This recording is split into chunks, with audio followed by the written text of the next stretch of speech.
Assalamualaikum warahmatullahi wabarakatuh. Apa kabar kalian Sehat kan? Mudah-mudahan sehat lah ya.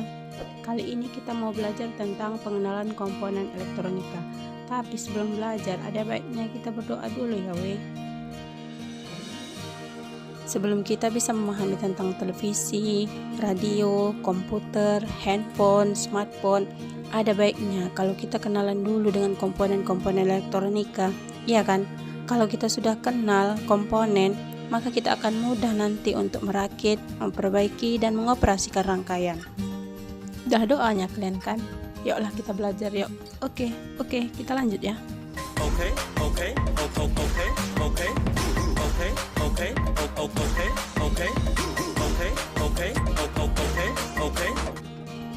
Oke, mari kita mulai. Resistor tetap atau fixed resistor. Resistor ini merupakan komponen yang punya nilai yang tetap. Nilainya ditandai dengan kode warna ataupun angka. Inilah gambarnya dan ini adalah simbolnya. Hampir setiap rangkaian elektronika pasti menggunakan resistor sebagai tahanan. Variabel resistor. Variabel resistor ini adalah jenis resistor yang nilai resistansinya dapat berubah dan diatur sesuai keinginan kita. Pada umumnya, variabel resistor terbagi menjadi potensiometer, trimpot, dan rheostat. Inilah gambarnya Ini simbolnya. Kalian ingat ya? Kita ulangi ya. Ini gambarnya dan ini simbolnya. Kalau potensiometer sering digunakan sebagai pengatur volume output pada tune control ataupun master gain dari power amplifier. Kalau rheostat ini beda pula. Rheostat ini adalah jenis resistor variabel yang bisa bekerja pada tegangan dan arus listrik tinggi, sehingga sering digunakan pada laboratorium penelitian. Kalau trimpot ini beda pula. Trimpot ini adalah jenis resistor variabel yang memiliki ukuran lebih kecil dan tidak terdapat tuas. Jadi untuk mengatur resistansinya dibutuhkanlah pula obeng sebagai alat bantu. Tapi biasanya kalau anak teknik atau engineer, biasanya dia pakai kuku muter-muter tuas itu.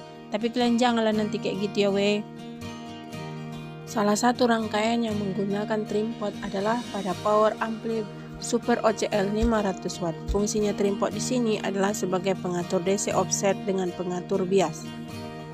Komponen selanjutnya adalah termistor atau thermal resistor. Termistor adalah jenis resistor yang nilai resistansinya dapat dipengaruhi oleh suhu. Termistor ini ada dua jenis, yaitu NTC dan PTC. NTC adalah negatif temperatur coefficient, di mana nilai resistansinya akan semakin kecil ketika suhu lingkungan naik. Sedangkan PTC atau positif temperatur coefficient, resistansinya semakin besar jika suhu semakin tinggi. Inilah gambar PTC dan NTC Ini simbolnya juga. Komponen selanjutnya yang akan kita bahas adalah LDR. Tapi LDR di sini bukan long distance relationship ya. Tapi LDR di sini adalah light dependent resistor, yaitu resistor yang memiliki resistansi dipengaruhi oleh intensitas cahaya yang diterimanya. Makanya dia sering digunakan pada lampu-lampu jalan yang akan menyala secara otomatis. Jadi kalau kalian sore-sore lagi duduk-duduk di taman sendirian, terus lampu taman hidup, janganlah kalian langsung lari. Bukan hantu itu ya. Memang lampu taman itu yang memang bisa hidup sendiri dengan bantuan si LDR tadi. Inilah gambar LDR dan ini simbolnya. Komponen selanjutnya adalah dioda. Dioda adalah komponen aktif dua kutub yang pada umumnya bersifat semikonduktor yang membolehkan arus listrik mengalir ke satu arah dan menghambat arus listrik dari arah sebaliknya. Dioda ini banyak jenisnya. Cobalah kalian tengok gambarnya ini. Banyak kali kan? Karena banyak jenisnya itu tadi, maka banyak pula lah fungsi daripada dioda ini. Fungsinya itu sesuai dengan karakteristiknya. Contoh dari fungsi dioda itu ya kan, sebagai alat sensor panas pada ampli, sebagai sekring atau pengaman, untuk rangkaian clamper, buat penstabil tegangan pada voltage regulator, digunakan juga sebagai penyiarah, sebagai indikator, sebagai alat pengganda tegangan, sebagai sensor cahaya, juga sebagai voltage control oscillator. Biar kita lebih paham lagi, ayolah kita pelajari jenis-jenis dioda ini, karena banyak kali jenis-jenisnya dioda ini. Yang pertama yaitu dioda Zener. Dioda Zener ini bisa mengalirkan suatu arus listrik ke arah yang berlawanan. Inilah gambarnya ini simbolnya. Yang kedua ada dioda paraktor. Dioda paraktor ini sering dipakai pada pesawat radio atau televisi, yaitu pada bagian pengatur suara atau audionya. Inilah gambar sama simbolnya. Yang ketiga itu ada dioda penyiarah atau rectifier namanya. Ini sering digunakan sebagai penyiarah tegangan. Inilah gambar sama simbolnya. Yang keempat itu adalah LED. LED atau light emitting dioda. Kalau LED ini sudah pada kenal lah kita semua ya kan. Karena ada sering kalinya kita lihat dalam kehidupan sehari-hari. LED ini adalah lampu kecil-kecil yang berwarna-warni itu. Kalau di jalan-jalan kota seringlah kita lihat itu dililitkan di pohon. Atau ada juga pada mainan anak-anak, lampu jalan dan banyak lagi. Dioda yang kelima adalah dioda foto atau fotodioda. Fotodioda ini sering digunakan sebagai sensor, sebagai alarm, pengukur cahaya, dan pembacaan pita berlubang. Coba perhatikan, inilah gambar dan simbolnya. Jenis dioda selanjutnya adalah dioda laser. Dioda laser ini sering digunakan pada perangkat pembaca CD atau DVD ataupun laser pointer. Inilah gambar dan simbolnya. Ada lagi yang dinamakan dengan dioda tunnel. Dioda tunnel ini sering dipakai sebagai salah satu komponen osilator, penguat, dan pencampur sinyal. Inilah gambar dan simbolnya pula. Dioda selanjutnya itu adalah dioda Schottky. Dioda Schottky ini sering dipakai untuk rangkaian elektronika frekuensi tinggi seperti perangkat-perangkat radio dan gerbang logika. Ada lagi namanya dioda step recovery. Semikonduktor pada dioda ini punya level doping yang secara gradual menurun dengan titik terendah di junction. Dioda step recovery ini sering dipakai pada alat-alat elektronika frekuensi radio. Kemudian dioda bridge. Ciri khas dari dioda bridge ini adalah dia memiliki 4 buah terminal atau kaki. 2 buah kaki berfungsi sebagai terminal AC input sumber arus. Dan 2 kaki lainnya yaitu arus DC positif dan negatif. Komponen selanjutnya yang akan kita pelajari adalah induktor. Induktor adalah salah satu komponen elektronika yang pada umumnya digunakan pada rangkaian elektronika. Induktor ini terbuat dari sebuah kawat penghantar yang dibentuk menjadi kumparan. Kemampuan induktor dalam menyimpan energi magnet diukur berdasarkan satuan Henry. Induktor terdiri dari beberapa jenis.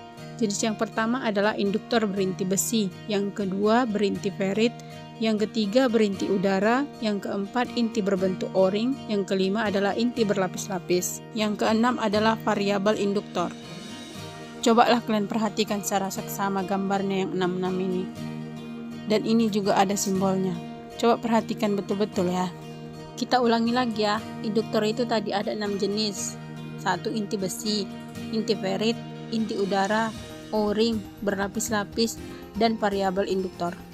Karena banyak jenisnya, pastinya induktor ini punya beberapa fungsi. Yang pertama itu adalah sebagai filter pada pembangkit rangkaian yang berhubungan dengan frekuensi radio. Yang kedua sebagai pembangkit tegangan. Yang ketiga memblokir sinyal AC dan meneruskan sinyal DC. Yang keempat membuat sebuah medan magnet. Yang kelima pembangkit getaran. Yang keenam melawan perubahan arus sehingga menjadi arus yang mengalir tetap konstan. Yang ketujuh adalah menyimpan energi dalam medan magnet. Induktor ini banyak dimanfaatkan pada radio, relay, transformator, dan motor listrik. Oke, komponen selanjutnya yang kita bahas itu adalah kapasitor. Kapasitor disebut juga dengan kondensator. Kapasitor merupakan komponen elektronika yang terdiri dari 2 plat konduktor yang pada umumnya adalah terbuat dari logam dan isolator diantaranya sebagai pemisah. Kapasitor ini terdiri dari kapasitor nilai tetap atau fix kapasitor, berarti nilainya tetap. Kapasitor nilai tetap atau fix kapasitor terdiri dari kapasitor keramik, kapasitor polyester, kapasitor kertas, kapasitor mika, kapasitor elektrolit, dan kapasitor tantalum. Lihat kalian gambar ini, dan ini juga ada simbolnya ya kan. Kapasitor selanjutnya adalah kapasitor variabel atau variabel kapasitor. Variabel kapasitor adalah kapasitor yang nilai kapasitansinya dapat diatur atau berubah-ubah. Kapasitor ini terdiri dari varco atau variabel kapasitor dan trimmer. Ini gambarnya dan ini ada juga simbolnya. Coba kita lihat sama-sama ya.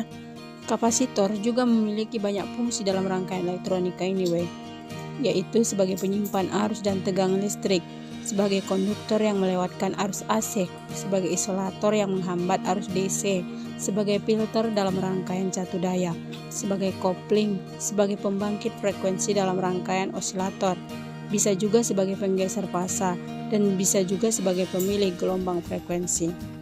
Oke, sekian dulu ya video kita kali ini. Sudah ada 4 komponen yang kita bahas ya kan. Ada resistor, dioda, induktor, dan kapasitor.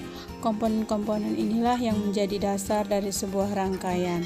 Untuk komponen berikutnya kita lanjutkan pada video selanjutnya ya. Oke, bye-bye. Wassalamualaikum warahmatullahi wabarakatuh.